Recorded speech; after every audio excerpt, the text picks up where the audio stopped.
Jadi kalau ada orang bersedekah, berderma dan sebagainya, kemudian dia tidak sholat, jangan dihubung-hubungkan antara sholat dengan sedekah. Hanya karena kebencian kita, sedekah apaan itu tidak sholat. Beda. Sekarang bertanya, siapakah yang beragama dengan sempurna hari ini?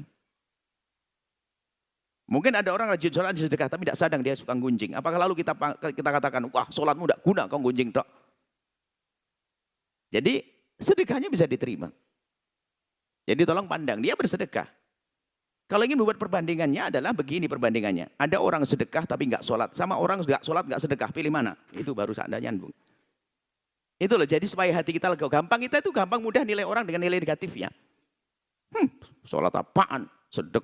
Sedekah apaan? Sudah sedekah tapi nggak mau sholat. Rupanya dia pengurus masjid. Yang dikit-dikit hanya sholat-sholat. Bagus Anda ngajak sholat, tapi jangan lalu merendahkan orang bersedekah. Ya, seperti itu. Sholat, rajin sholat tapi nggak pakai jilbab. Loh. Perbandingannya bukan begitu. Ini Pak, kadang-kadang cara membandingkannya itu perbandingan licik. Mana lebih bagus? Pakai jilbab menutup aurat lalu tidak sholat? Menutup aurat lalu tidak sholat? Atau sholat tapi buka aurat?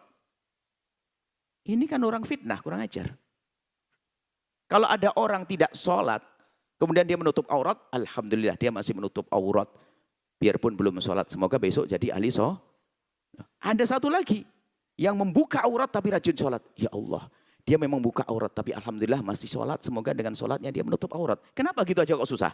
Kita sering gampang melihat orang dari sisi negatifnya. Karena kebusukan hati kita.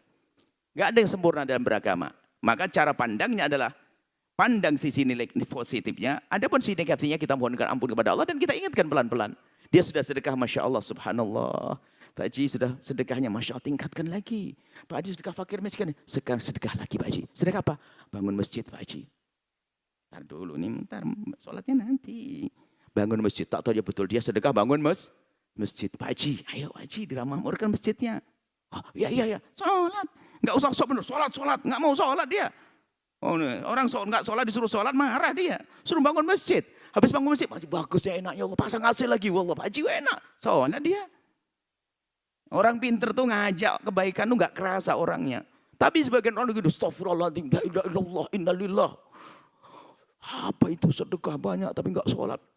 Neraka, kata Buya, satu sholat yang Anda tinggalkan. Nama Buya di bawah. Neraka. Ini salah faham bawa nama saya. Jadi tolonglah, jadi pandai-pandai mandang orang. Jadi kalau ada orang punya 10 sisi, 10 cara hidup, 9-nya jelek semuanya, satu baik, Anda bisa menyebut satunya di hadapan orang. Anggap saja tetangga nggak pernah ke masjid. Tetangga yang Masya Allah mungkin mabuk, mungkin ini. Tapi tetangga ini setiap ada pengajian, langsung gerbangnya dibuka untuk parkir motor dan sebagainya. Lalu kalau Anda ditanya orang, siapakah dia? Anda jangan ngomong, dia tetangga masjid nggak pernah sholat. Jangan.